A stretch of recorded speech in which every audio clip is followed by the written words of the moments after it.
This is a Film Stories original podcast. Auto insurance can all seem the same until it comes time to use it. So don't get stuck paying more for less coverage. Switch to USAA Auto Insurance and you could start saving money in no time. Get a quote today. Restrictions apply. USAA.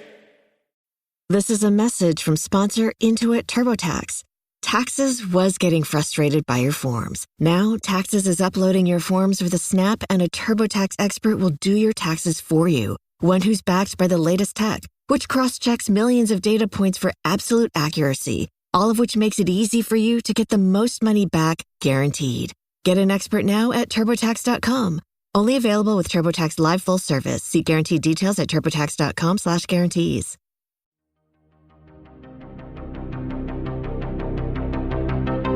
This is Writers on Film, the only podcast dedicated to books on cinema.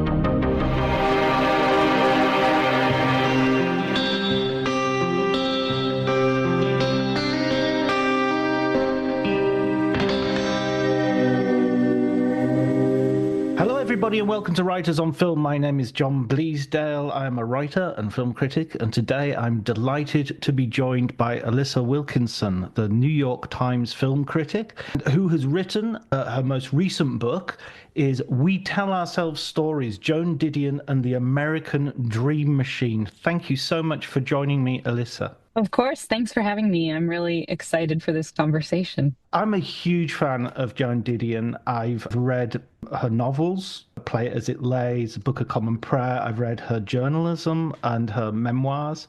And so this book is really in my wheelhouse. What's your relationship with Joan Didion? How did you sort of come about to write about her? Yeah, it's a great question. It started way back about 20 years ago in 2005. I had finished college where I didn't read a lot of books. That wasn't really part of my major, but I moved to New York City, and it was right at the time that The Year of Magical Thinking was coming out. So it was being advertised everywhere, and I picked it up because I saw the ads, and I knew that this was somebody I should probably pay attention to. And as it happened, the book came out right about when my own father passed away pretty suddenly. So it stuck with me for obvious reasons, I think. And then I read more Didion over the years, of course. And at some point, reviewed some of her books as they were coming out. And then when I was talking with my agent about 15 years ago, almost exactly, we were talking about different books that I might be thinking about or noodling on, and she was like, well, what about one on Joan Didion?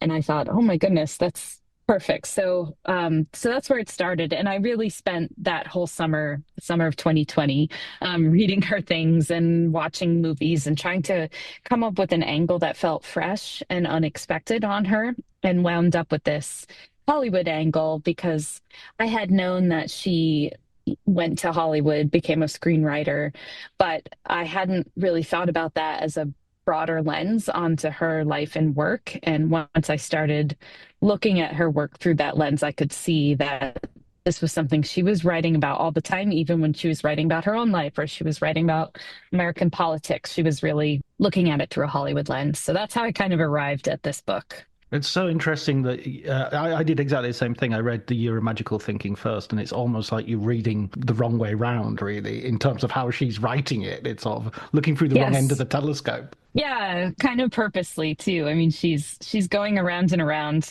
but she uses language in that book like she wants to run the tape back, or she wishes she could bring us into the editing room, or all those kinds of metaphors. And once you kind of see them in her writing, you can't unsee them. And that really, I think, provides a way to look at why she was interested in the things she was interested in. The idea as well of Hollywood that you have as a lens is such a creative one because, and such a, I want to say fruitful, but I've just said lens. So a fruitful lens is, yes, sure. is a well-polished lens. I'm not sure quite how to say it, but in the fact that, she's from California, and so she's someone who's rooted in the the correct coast, let's say. Yeah, that's right. Although I keep pointing out to people, I think she lived more of her adult life in New York City than in California, but she was born in Sacramento, Her family, she's a fifth generation Sacramento native, I guess. And she's very attached to the mythology of her pioneer ancestors, which I think is one reason she became so attached to John Wayne, because he kept playing those people in movies. And then she moved all over the place with her family when she was very young because her father was in the military. But then when they were moved to Sacramento, she lived there until she went to Berkeley. And then she moved to New York, but went back and lived in LA for 20 years or so. So there's a long California connection there. And even when she was in New York, she definitely thought of herself fundamentally as a Californian with Californian ways of thinking about things. And she, worked in Hollywood, even though she had moved to New York later on. I think it's really fascinating something you say in the book, which it never really occurred to me, but it totally struck a nerve, and that was you talk about how. When it comes to the year of magical thinking, it's very personal. But before then, she's not really that personal a writer. And it was really interesting reading your book because again, as I say, I've read a lot of Didion, and I was thinking, I didn't know that. Like, for instance, her politics. I didn't know I'd always assumed she was a very sort of left-leaning or Yeah. centrist, and yeah, she wanted to vote for Barry Goldwater, which is Yeah, that's right. She very much was quite conservative. I mean, she was a Republican until as was the rest of her family, until the California Republican Party embraced Nixon. And she flew from New York City, where she was living, to California to vote against him in the primaries. And then when he became the candidate, she deregistered from the party and registered as a Democrat, and said that she was shocked and to like an extent personally offended or something like that, because she just didn't see this as true conservatism at all. But you're right. She loved Barry Goldwater, and even in the introduction to Political Fictions, which was published on September 2001, she writes that she would have voted for Goldwater in every election since if he had remained the same age and was running. So, and that's quite a far to the right candidate. So I've been thinking about it as sort of two things. One is she's a Western conservative, which is very much about independence and not trusting the federal government and being kind of libertarian. It's slightly different flavor than you might get on the East Coast. And then also, I think the party kind of moved underneath her, and I think she sensed that. She felt like Ronald Reagan in particular was an example of the logic of entertainment and Hollywood taking over American political culture. That's not to say that she thought the Democrats were any better. I mean, she really had no use for Bill Clinton whatsoever. She seemed kind of okay with Obama, but she was very wary of the fandoms that developed around him and the kind of memification of Obama. But yeah, it's a funny thing to see. Once you notice it in her writing, you can start to see that feeling of being an outsider who doesn't quite belong in the world that she's at the center of is very much a part of her writing.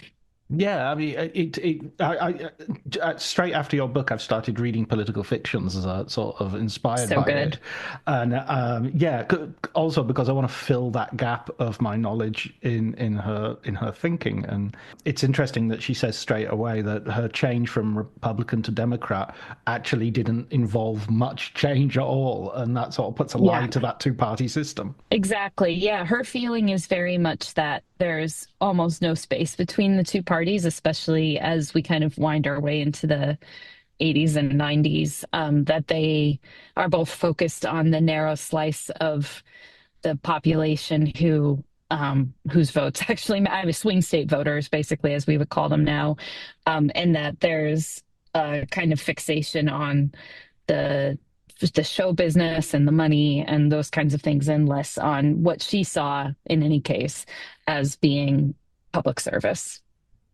Absolutely. So to go back a little bit to films, one of her first sort of journalistic adventures or experiences is she starts writing film reviews when she gets a professional. I mean, she does a thing as a student for a year, and then she goes back to college, and then she comes back and she does. Is that right? Am I getting that right? I'm just. Yeah, she basically, when she was a junior in college, she became part of this guest editor program at Mademoiselle magazine, which had been around for a long while, and many eminent women, including like Sylvia Plath, came through this program. And it was a month in New York. You'd live at the Barbizon, which was like a kind of, I guess we would call it more of a hotel at this point for women, Hmm. young women. And she helped to edit the sort of the guest edited, magazine issue that was supposed to be like done by college students for college students, which is something that has like continued through magazines for young women well into, I think, well, at least the 90s, maybe the aughts. And then she went back and she finished at Berkeley, and then her goal was to get back to New York City. So she entered the Prix de Paris, which was just a prize that Vogue magazine gave out. And she won.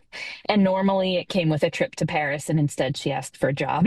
So she ended up back in New York with a job at Vogue, not as a writer or a columnist or anything. She was doing editing and kind of editorial work, but she worked her way up in the 8 or 9 years that she was here, till by 1964, she had kind of picked up the gig of being one of the film review columnists. So she was a film critic for 3 years for Vogue, but she was also writing freelance and had written film and literary criticism for outlets like National Review in particular. So that all is basically in the archives of the New York Public Library. It's very hard to, it's not really published in books, but it's all really interesting view into her mindset. Yeah, I thought it was really interesting you going into the reviews because you said they're quite short, so they haven't really been collected or looked at for since they've been published, I imagine.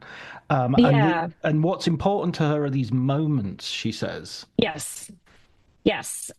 She, in the opening column, this kind of this announcement that Joan Didion is this young writer who's taking over. And she says, I don't need my movies to be masterpieces like Casablanca. I just need them to have moments. And what she means is kind of these big, swelling, heart tugging, kind of emotionally almost manipulative moments. To her, like the fun of going to a movie is feeling like you want to cry or laugh or something, but like you should have that emotional reaction to the movie. And she's very not interested in what the cinephiles of the moment would have been interested in, especially, in New York City. It's like the downtown underground scene or French New Wave. She doesn't seem to have a lot of use for those. She's really in love with old Hollywood. John Wayne is her idol, her great love, and I think a John Wayne movie, such as The Alamo, is something that she just really loves watching, even though she knows it's not really a representation of history and it's not really a great work of cinema. She says as much in her review, but she's like, I just like it. So that's all I need. She reminds me, yeah, she sort of says like, if you like guns and fighting, it'll be great. You'll have a great time. It's like I think she would have enjoyed John That's Wick. literally what she says.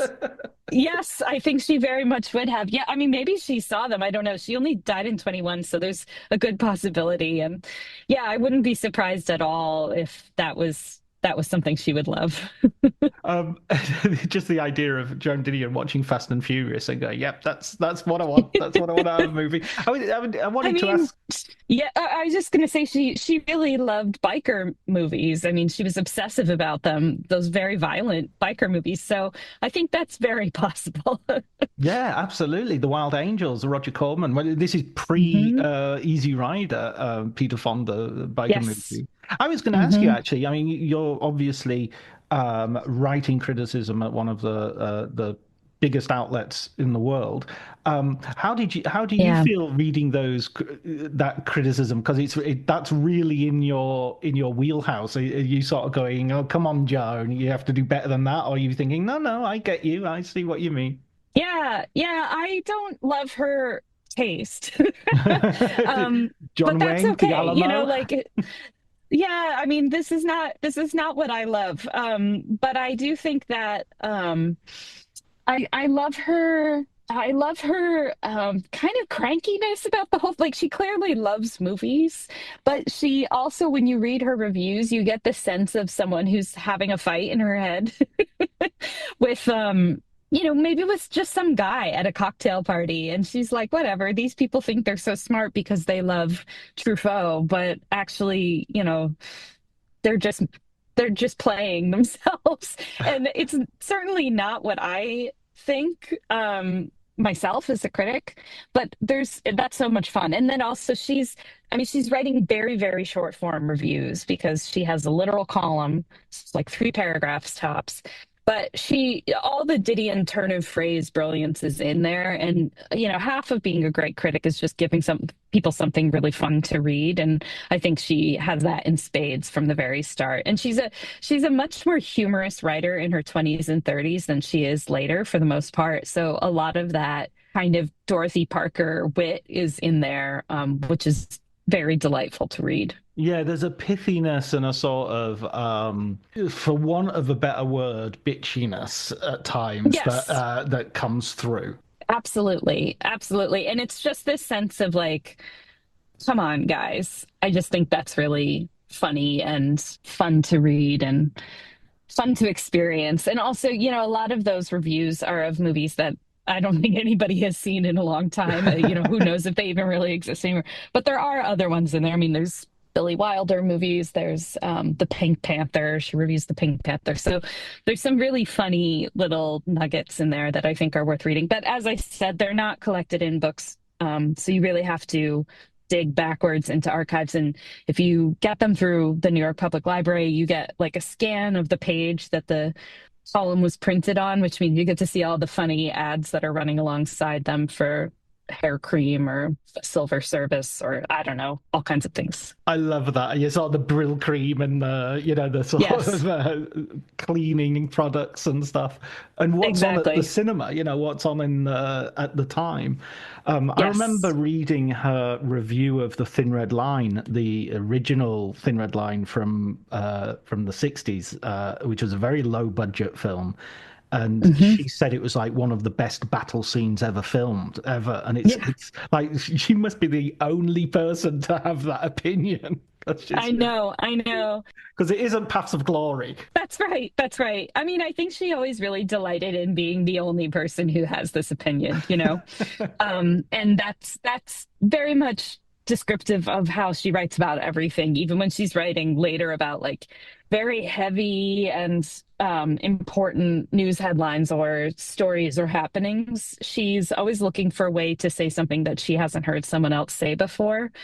And that, I think, as a critic, was really important for me to read from the very start of my own career because there is a tendency to kind of just repeat what you've heard other people say. And that's, that'll get the words on the page. But the much more exciting and interesting thing to do is just to use a cliche, of course, to think outside of whatever box Yeah, you're put in. to think outside of the blue sky of That's right. That's right. Yes. yeah, I mean, I think you're absolutely right. I think there's such a temptation to group think, and I mean, I go to lots of film festivals and stuff, and it's so dangerous because you're talking to people, and you can really get Yeah. into those trammel lines of what everybody else is saying for or against. Right. Right. And also the sort of, seeing a movie through a particular lens when there might be other ones available to you. It's just, I always tell students when I teach criticism that you should be aiming to write the piece that only you could write. Mm. It's not always possible, but you have a particular perspective and way of looking at things. So I think that's really important. And of course, she applies that then to novel writing, and she applies that Mhm. then to essay writing in terms of slouching towards Bethlehem, the Mhm. major collection that she puts together, which kind of is this strange sort of post-mortem while the victim is still alive of the Yeah. 60s. Yeah. Yeah, it's so fascinating because the White Album she writes years after the happenings, and it was published in the 70s, but that what's in that essay is almost, I mean, it's like a year off of what happens in Slouching Towards Bethlehem. So you just sort of see two versions of Didion looking at confusing, chaotic moments. But while Slouching Towards Bethlehem, the essay was written as a piece of reporting, the White Album feels a little more it's been filtered through some layers of memory. And she's trying to get a grasp on what happened then. And even years later, she can't quite figure out the through line, which is why I think it's so powerful, is she's just like, I'm trying to figure out what the story is here. And even I can't quite put my finger on it because it's so big in memory. And that's where she writes about the Manson murders and Black Panthers and the Doors and all of those things. It was funny when I started years ago thinking about the White Album. I was teaching it in a class, and of course, I knew that was a reference to the Beatles album, but I hadn't at the time realized that Charles Manson thought that, or anyhow said that he thought that the Beatles were sending him a message through the White Album about a race war and how to protect his followers or whatever. And she clearly knows that and names the essay that and structures it as kind of tracks on an album. But she never mentions that fact. So she's relying on you to know what the reference is. Yeah, I mean, there's always that sense as well. It's funny because that's how she criticizes Woody Allen for this, Yes. sort of being, you have to get the references, and it makes you feel clever to know, oh, I know what she's talking about now. Even she mentions like five murders at the beginning of Yes. the essay, and then you realize what she's talking about, the Tate LaBianca murders. Yeah. So Yep. she is someone who sort of flatters you with. Well, she makes you work. She makes you lean towards her. Yeah, that's right. You need to be plugged in at all moments. And I do think because so much of her work appears like she'll use a personal pronoun and she'll drop small details about herself or her life. That she had a diagnosis from a doctor, or she'll mention the house that she's living in or her daughter. Or there's that famous column where she said, we're here in Hawaii in lieu of getting a divorce or whatever. I think that's why people felt like she was a very personal writer and thought they really knew her.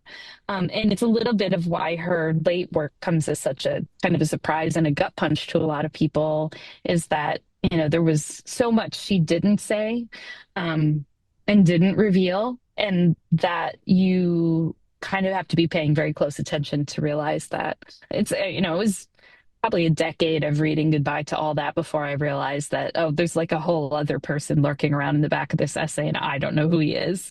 And that was, that alone was surprising to me. And so at this point that she goes back to they decide, her and John Donne, who've got married and who she's met, and they go to, who himself is a writer. And it's kind of in the unfortunate. Well, you actually bring it up that normally you would see John Donne as, he's a really good writer. He's very witty. He's written some great books, but sort of he will always look a little bit in the shadow of Joan Didion in this case. Yeah, which is kind of a shame. I mean, I do really like his books. I haven't read them all, but he wrote two of the best books ever written on Hollywood. His writing is completely different from hers. It's kind of astonishing to me that they were able to screenwrite together so well, just because his voice is just utterly different. And he had a very interesting life, but it is funny that there's no John Gregory Dunn biography. I mean, I'm waiting for it. Somebody should write it. It won't be me, but somebody should. I mean, you can't feel too sorry for the men who, No. in the shade of great women, No, certainly not. A historical balance has to be struck at some point.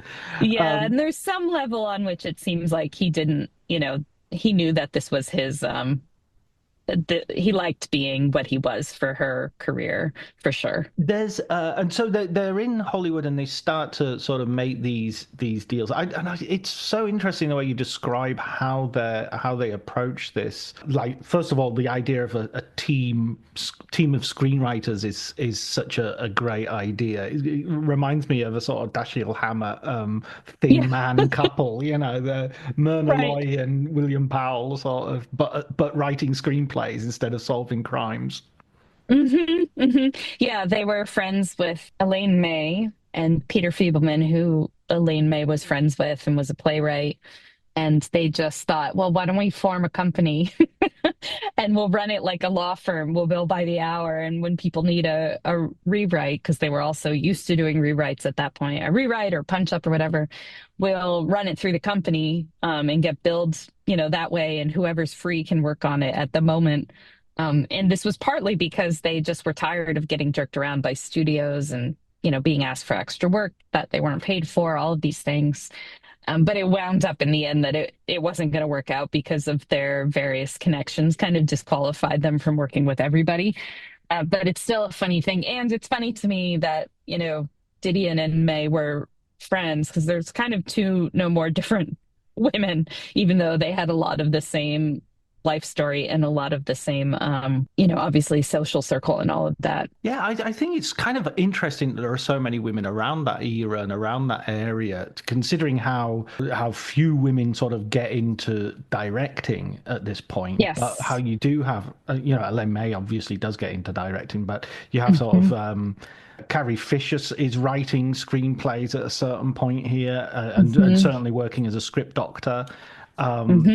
And it's just, Eve Babbitt as well is around writing at this area, and of course has a sort of quite a contentious relationship. Pauline Kael as the critic is Yes. Has something of a contentious relationship as well with Very much, both yeah. Didion and Dunn. Yes, I mean, Kael is my favorite story in all of this because Pauline Kael and Joan Didion shared that Vogue column for a bit.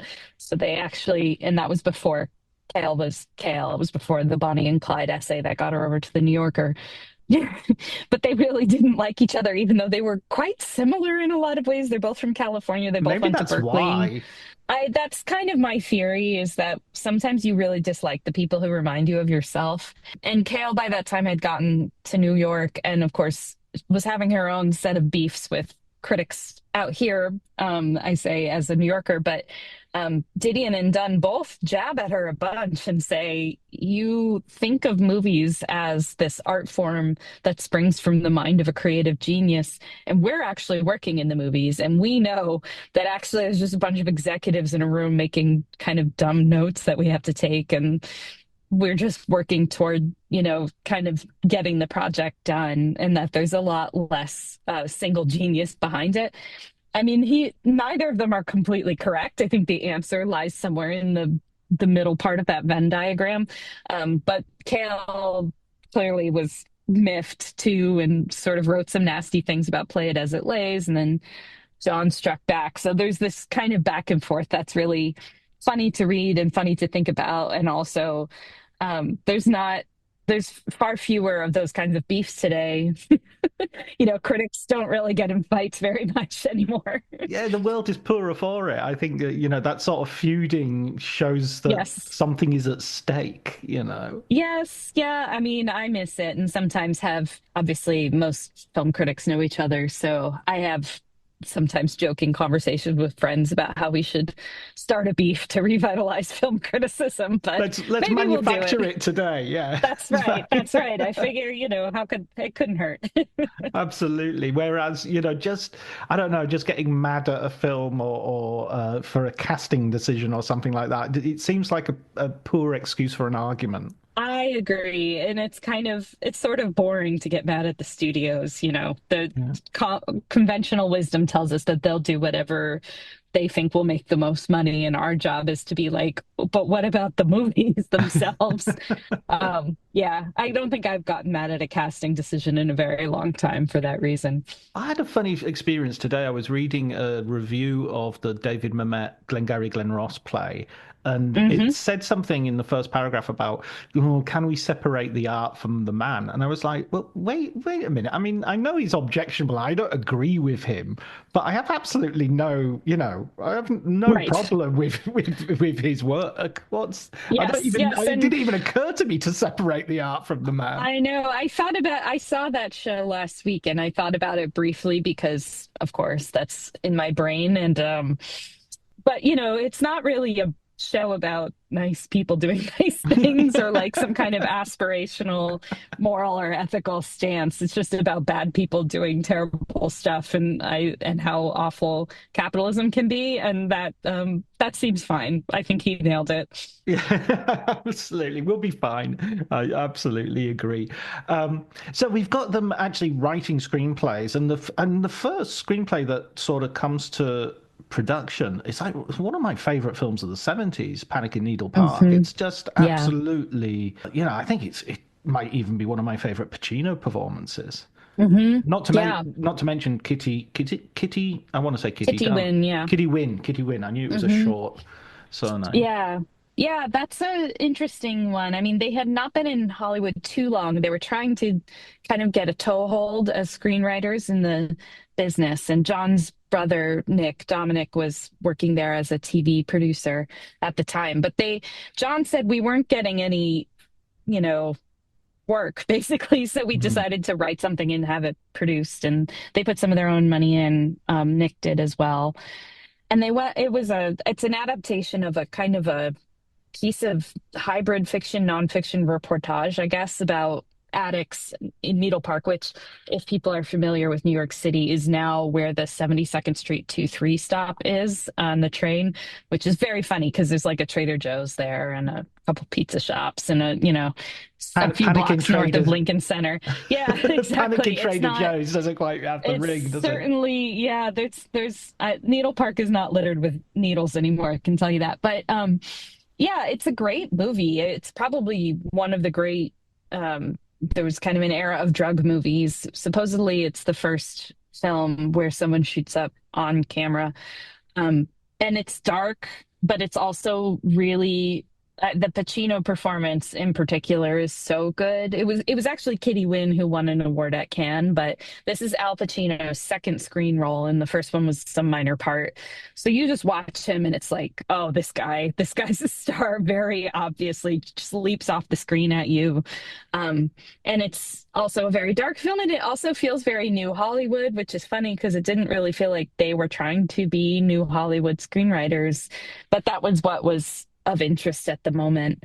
And Jerry Schatzberg, who directed it, was also new to directing features. He mainly made commercials. So it was a kind of a project of people trying to get into the industry, but they were making it at a moment when the door was open to this kind of thing. And by making this sort of thing, you could become an established talent. And the fun coda to it is that the film went to Cannes, and that was Didion's first trip abroad. She was 37, and she had never been abroad. So that's sort of an interesting coda. But it's interesting to know also that, she was 37 before her first film was produced. I think Mm. people see her as this ingenue, but she was, actually in her 40s when she became famous. It's the one detail that was in your book that made me think less of Joan Didion was her going on the plane without any shoes. That I would have, I just Well, went, "Eek, I don't want in that." fairness, it was a private plane. It was the Okay, studio's private plane. So it was, or maybe they were in first class, but it definitely, and it was the 70s, whatever. People did crazy stuff like that all the this time. is But it true. wasn't like she was sitting in coach without any shoes, thankfully. I just couldn't help thinking, okay, you criticized all those people in slouching to Bethlehem, and then you don't put your shoes on. It's Yeah. the beginning of the I end. don't even know if she's criticizing people and slouching towards Bethlehem, really. This is the funny thing about reading her is you kind of realize she does a lot of describing, but really like slouching towards Bethlehem is almost entirely a criticism of the system that produced the hippies and not the hippies themselves, Mm. although she would never want to be one of them.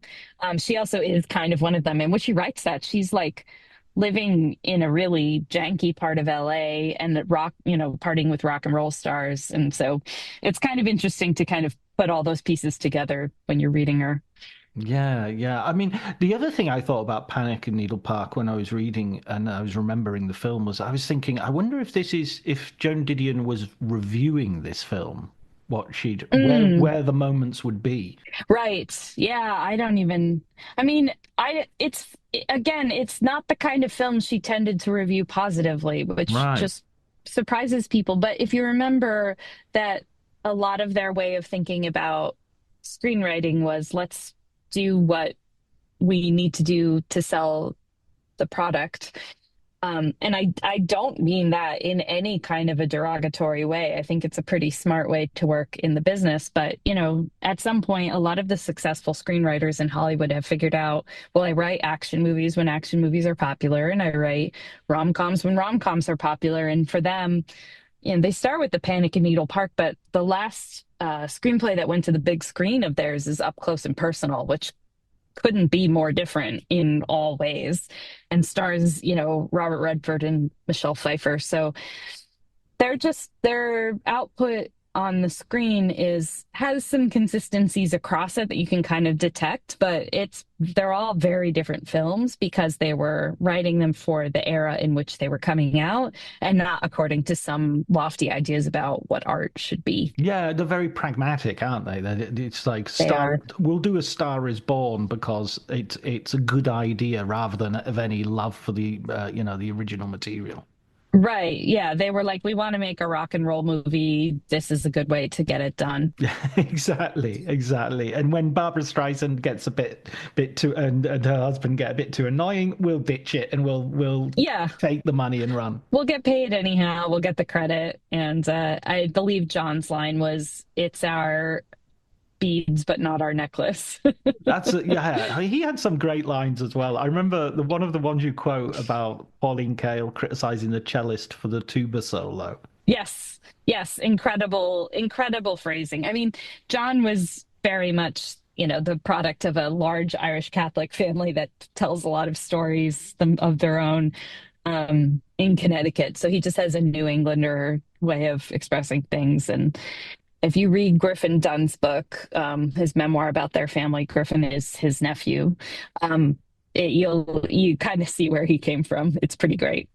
And so the other part of your book, which I felt was, if you like, almost like another lens or the same lens turned around, is this idea of the meshing of the merging of the entertainment industry and politics, the American dream. Mm-hmm. And you talk about these phrases come up from Didion's political fictions, where she talks about a pernicious nostalgia, and I can't help but hear, make America great again in that. Yes. In that idea. Yeah, I mean, that phrase is originally Reagan. So that pretty much tells you what she would have thought of it, because she has no use for Reagan whatsoever.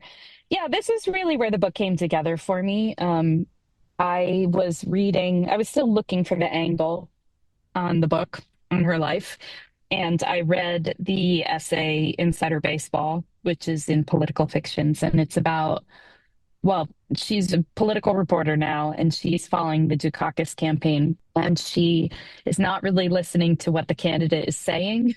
She's listening to what his handlers are saying and what the camera guys are saying, what the other journalists are saying. And she's coming very swiftly to the conclusion that this sounds familiar to her because it's a lot like being on a movie set in Hollywood. Even the jargon is the same, the setting up the shot and doing it multiple times to get the most real looking shot, all of these things. And that to me suddenly made clear where her ideas and the way that she approached politics came from. She is thinking like a media critic a lot of the time. And she feels like she's qualified to do so because she has spent a whole lot of time in show business and thus can spot the parallels.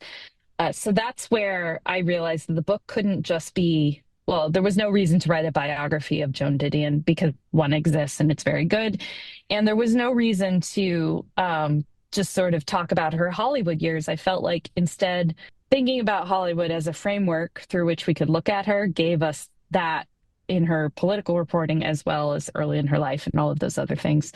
So yeah, if you really read her work in the 80s and 90s, you get a view of a writer who is understanding that the world is starting to operate on a logic that she knows from Hollywood, but other people are still trying to interpret through a political lens. And thus she seems often very much ahead of the curve in her observations about that. One of her great ones is on Newt Gingrich and his books, which she finds preposterous, and also his framework for life being all kind of seeing himself through this heroic Hollywood framework to the point where he learns how to harness C-SPAN and use it for his own ends. And I think, you know, you really have to be coming in with one lens to catch that in the Gingrich books. Well, I mean, we're talking, and Cory Booker, the senator, Democratic Yes. senator, is. I'm not sure if he's still talking on the Senate floor, but he's doing a marathon session, a marathon speech. He's doing Mr. Smith Goes to Washington, which is the only thing I could, that is the plot of Mr. Smith Goes to Washington. One of the movies I probably watched the most as a child, where Jimmy Stewart just, goes out and holds the floor for days in order to protest something. But I've also been thinking about that because I feel like it hasn't grabbed the same interest that maybe even he thought it would. Although I don't know, it remains to be seen what happens over the next day or so. But that kind of thing, maybe in an age where everything is made for short viral moments, doesn't hold the same kind of heft as it might have 10 years ago. I don't know. We'll see. Yeah, it's funny, isn't it? Because it's almost like a reality TV moment, and reality TV has sort of had its day maybe a little bit. That's right. Yeah. Yeah, it's funny though. I think for coming from my perspective, from a European perspective, and looking at American politics, I think the mistake we often make is we look at the big figures and we think they're disconnected from the American people. We think, Trump and Reagan and all these people, they're not, they get voted in, but they're not really representative, or they're not really set. And I think when you read Didion and when you actually think, no, this is, you're kidding yourself. There's a large constituency that are perfectly fine with it. I mean, it's goofy because America is so big. It's so just like large physically, and there's so many people that the idea of anybody representing anybody is a tricky one. Sure. There are parts of the country I go to and I feel like if I was in Europe, I would be in a different country, and that part is tricky to grapple with in a representative democracy. But it is also true that Americans tend to elect the same kind of person over and over, even if they're in slightly different parties. There's a lot of harmony there. And I think that's what Didion notices. And also, it sort of the success of a candidate depends on being able to figure out what it is that Americans are into right now, whether it's big moral and ethical stands, or whether it's viral moments, or whether, whatever, what kind of character are we into at the moment. So I tried to shape the book around looking at those big arcs that occur in Hollywood, because I think that the movies and now TV, of course, often reflect us processing our own anxiety about one thing or another. I kind of end the book around superheroes and the post 9/11 era. Absolutely. That's a really interesting moment as well, because it feels like a moment when we're kind of where the dreams are becoming, multiplying and going off in a magic lantern of different pieces of light, really not making much sense. Yeah. I mean, it's a funny thing to be writing about right now, because superhero movies are desperately at this very moment trying to argue for their own relevance and sort of get back into the public consciousness as the form of entertainment that you have to go see. And I don't know if it's going to work. And I don't know that that's entirely related to just the business factors and the fact that you have to have seen 35 movies and 4 TV shows to understand what's going on in a lot of these movies now. I do think there's a sense in which everyone, well, maybe not everyone, but a large number of people, especially younger people, have become aware that it is pure fantasy to imagine that some super being will come and save us.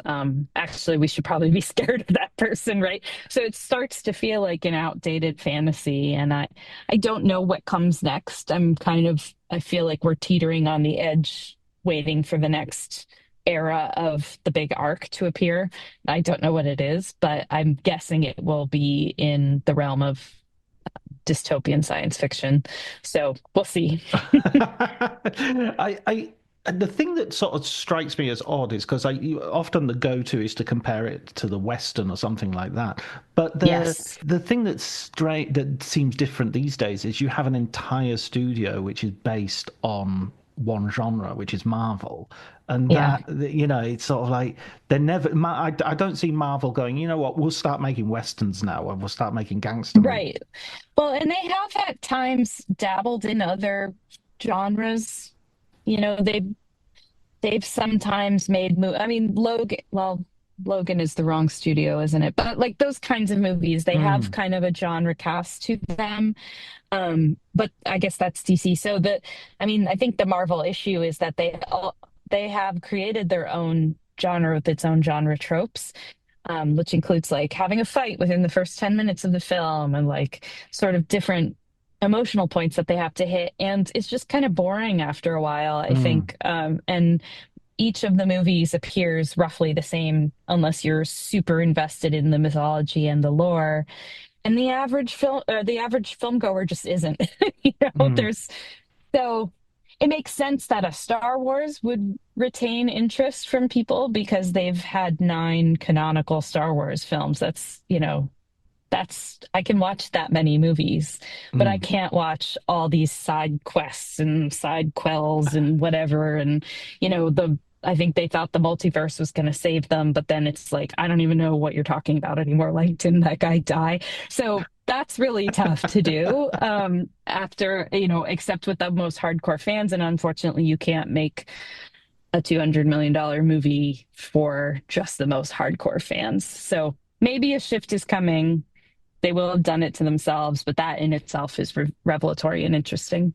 Yeah, absolutely. No, I mean, I must admit, I enjoyed some of them, and I won't be unhappy if we go on and do something else now. So, fine. When I mean, the thing we started talking about this at the very beginning of our conversation, which was the sort of final works of Joan Didion, the play that she puts on as well from the Year of Magical Thinking, the Hmm. Blue Nights Hmm. book, which is about the death of her daughter. I mean, searing works and kind of the first of their kind as well. That sort of the idea of this sort of intimate revelation of trauma has almost become a little bit more mundane now. But at the Yeah. time, I just remember it just being shocked at how raw they were, those books. Yeah, they really are. And I think they're raw not just because of their content, but because they are, along with Where I Was From, which she published in '03, so before all the tragedy hit, they are reevaluations of the myths that she had lived by. They're her looking at the stories she told herself. She says as much, the fixed ideas, the pernicious nostalgia, all of that stuff, first about California and then about her life with her husband and her ideas about how life would continue on.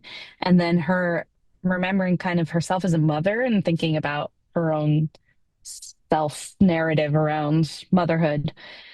And that is very unusual to read. People just don't really write those kinds of books very often. Like we tend to settle the thing in our minds before we sit down to write the book. And certainly famous authors who've been famous for many decades don't tend to write books that reevaluate parts of their own writing, and what they've put out into the world in older age. Like that's fairly rare. And I think that's a little bit of why they're so jarring to read. She's aware of her own like contradictions and she's examining them, and she's doing it, after having written those contradictions out for many decades. So that to me is kind of wild to read. They're not clean, they're not like celebrity memoirs are today where they're Mm. ghost written and it's just about like getting more of this person. They're very clearly her probing her own self. That's wild to read actually and quite rare. I mean, they're so emotionally honest and yet so unsentimental. They're so Yes. articulate, and Hmm. there's no there's no, as we sort of said at the beginning, there's no sort of cliche, resort to cliche or. Um, so listen, Alyssa, final question. What is your recommended film book for us today? So there are lots of great ones. I rely on a bunch of them in my own book, including Jim Hoberman's books, which are great. But the one that springs to mind is Robert Sklar's book, Movie Made America, which I found incredibly useful in the early stages of writing this book. Um, he he gives a history of Hollywood and of filmmaking and movie making and goes beyond Hollywood a bit, but he is focusing on American movies. But he thinks about it not just as changes in style or plot, which is how a lot of people do think about the movies and is how most of us tend to approach them. But he also thinks in terms of changes in technology and in labor movements in America at the same time and how those interact with the kinds of movies that we get. And there's this sort of added layer to Hollywood movies where, it's never directly been subsidized by the government in any sense, but there's always been a kind of coziness between Hollywood studios and American government officials thinking about how to promote morality or how to like raise morale or, all of these different things. So that can come into direct conflict with labor unions or whatever. So all of those pieces are there in Sklar's book. It's really pretty amazing to see that. And it gives you a different way of thinking about the movies, thinking about them outside the frame rather than just thinking about what's in the movie itself, which I think is a perspective that is generally missing most of the time from American movie writing. So I really enjoyed it. Sklar passed away years ago, but he also was like an LA Times reporter for a while, so he really knows what he's talking about. And it's a really exciting, interesting book to read. Oh, that's a brilliant recommendation. I love. One of the things I notice in terms of technology. It's always fun to notice when a studio figures out how to do a certain special effect, and so you see it in like Yes. 5 different films. And so, like, Yep. there was one time where they worked out how to do someone being hit suddenly by a car, and suddenly that was in like every other film you saw somebody getting hit suddenly Yes. by a car. Yes.